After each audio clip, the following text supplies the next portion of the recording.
ধর্মনগর জেলা কংগ্রেসের সংবিধান বাঁচাও কর্মসূচি ধর্মনগর জেলা কংগ্রেসের উদ্যোগে বুধবার ধর্মনগরে অনুষ্ঠিত হলো কংগ্রেসের সংবিধান বাঁচাও কর্মসূচির অঙ্গ হিসেবে এক বিক্ষোভ মিছিলটি ধর্মনগর জেলা কংগ্রেস ভবন থেকে শুরু হয়ে বিক্ষোভ মিছিলটি ধর্মনগর কালীদিঘির উত্তর পাড়ে গেলে পুলিশের সাথে কংগ্রেস কর্মীদের ধস্তাধস্তি শুরু হয়। পরবর্তী সময় কংগ্রেস নেতৃত্বদের হস্তক্ষেপে পরিস্থিতি স্বাভাবিক হয় এবং মিছিলটি ধর্মনগর শহর পরিক্রমা করে পুনরায় কংগ্রেস ভবনের সামনে এসে ছোট একটি পথসভার মাধ্যমে কংগ্রেসের এই কর্মসূচির সমাপ্তি হয়।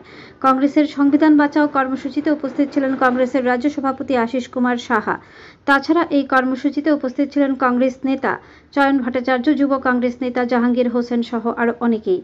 এদিকে সংবাদ মাধ্যমের মুখোমুখি হয়ে কংগ্রেসের রাজ্য সভাপতি আশিস কুমার সাহা কি বলেন দেখুন বিস্তারিত। ব্যুরো রিপোর্ট আরই ধর্মনগর। জাতীয় কংগ্রেসের কর্মসূচি সারা দেশব্যাপী সংবিধান বাঁচাও অভিযান ভারতবর্ষের প্রতিটি জেলায় জেলা কংগ্রেসের উদ্যোগে এই কর্মসূচি পালন করা হচ্ছে মে মাস জুড়ে। আমাদের রাজ্যেও আমরা ইতিমধ্যে 3টা জেলায় এই কর্মসূচি আমরা সংগঠিত করেছি। আজ ধর্মনগর জেলা কংগ্রেসের উদ্যোগে প্রদেশ নেতৃত্বদের নিয়ে জেলার যুব, ছাত্র, মহিলা এবং সেবা দল বিভিন্ন আমাদের বিভাগগুলিকে একত্রিত করে একটা প্রয়াস সংবিধান বাঁচানোর, এই সংবিধান বাঁচানোর অভিযান। এটা মূলত আপনারা জানেন দেশের মধ্যে বর্তমানে যে একটা অরাজকতার পরিস্থিতি সারা দেশ জুড়ে আজকে চলছে, একটা যুদ্ধের আশঙ্কা। গতকাল পেহেলগামের ঘটনায় পাকিস্তানপন্থী জঙ্গি ঘাঁটিতে ভারতীয় সেনাবাহিনী সেখানে ড্রোন আক্রমণ করে।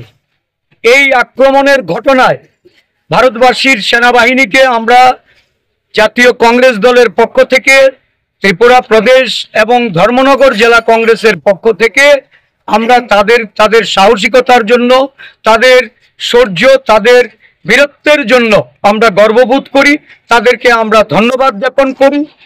শুধু তাই নয়, যে ঘটনা পেহেলগামে ঘটেছে, যারা শহীদ হয়েছেন তাদের প্রতি যেমন আমরা শ্রদ্ধা জানাচ্ছি, আমরা ক্ষোভের সঙ্গে বলতে চাইছি যে ভারত সরকার আরো কঠোরতর পদক্ষেপ তারা যেন গ্রহণ করে।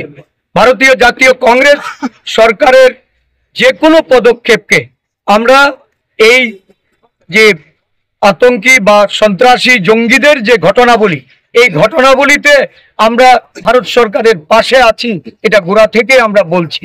আমরা চাই আরো অধিক আক্রমণাত্মকভাবে ভারতীয় সৈন্যদের তাদের এই জঙ্গি ঘাঁটি বা জঙ্গিদের কার্যকলাপের বিরুদ্ধে তারা যেন আক্রমণ শানিত করে দেশের এই যে ভারতীয় তার যে পরম্পরা বা বিগত দিনে ভারতবর্ষের সৈনিকরা যে ভূমিকা পালন করেছে এই দেশের মানুষকে সুরক্ষিত রাখতে, দেশের সীমান্তকে সুরক্ষিত রাখতে, সর্বোপরি এই দেশের সামরিক বাহিনীর যে মর্যাদা, এই মর্যাদাকে রক্ষা করতে তাদের যে কোনো ধরনের পদক্ষেপকে জাতীয় কংগ্রেস দল সমর্থন জ্ঞাপন করছে।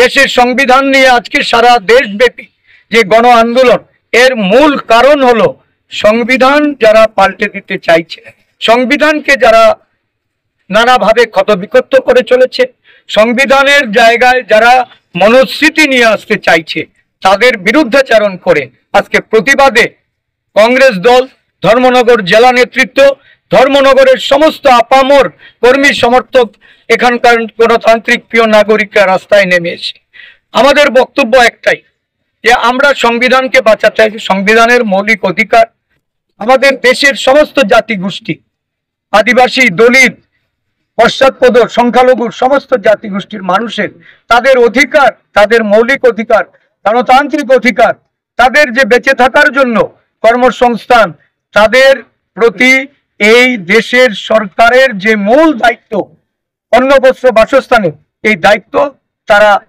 পালন করতে হবে।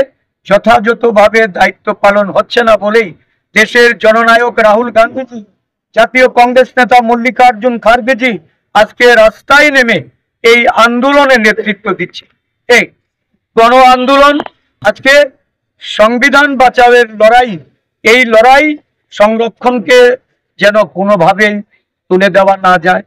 সংরক্ষণ জাতিগত জাত গণনার মাধ্যমে এটাকে যেন পুনঃসমীক্ষা করে 50% যে সিলিং ক্যাপ, এই সিলিং ক্যাপ তুলে দিতে হবে। সেখানে জাতিগত সমীক্ষার মাধ্যমে নতুনভাবে সিলিং নির্ধারণ হবে।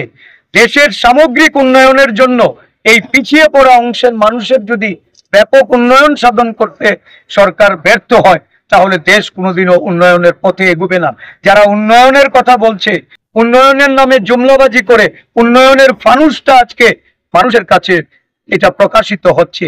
যারা একসময় জাতিগত জাত গণনার বিরোধিতা করেছে, আজকে রাহুল গান্ধীজি সহ জাতীয় কংগ্রেসের আন্দোলনের কাছে তাদের নতি স্বীকার করতে হয়েছে।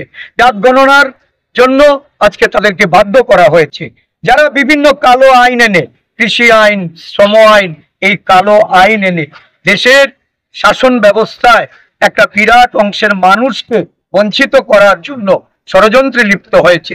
যারা ওয়াকফ আইনের মাধ্যমে একটা জাতি গোষ্ঠীকে লক্ষ্যবস্তু করে, যাদের বিরুদ্ধে বিভাজনের রাজনীতির খেলায় নেমে মেতেছে, তাদের বিরুদ্ধে এই সংবিধান বাঁচাও যে লড়াই, এই লড়াই জাতীয় কংগ্রেস দল ত্রিপুরা রাজ্যে, ত্রিপুরা প্রদেশ কংগ্রেস সমস্ত জেলায় জেলায় এবং প্রতিটা ব্লকে এই কর্মসূচি নিয়ে যাচ্ছে, জনগণকে সতর্ক করতে, জাগ্রত করতে।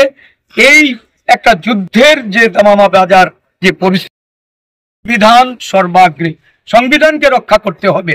সাংবিধানিক ক্ষমতাচ্যুত কাউকে আমরা হতে দেব না।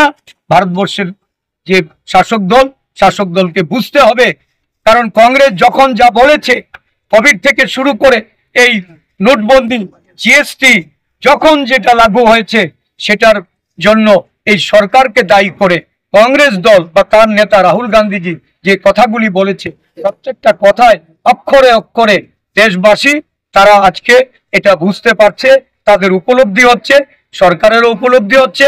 আমরা আশা করব সরকার মনস্মৃতি প্রযোজ্য করার যে ষড়যন্ত্র, এই ষড়যন্ত্র থেকে সরে আসুক, সংবিধানকে মর্যাদা দেব।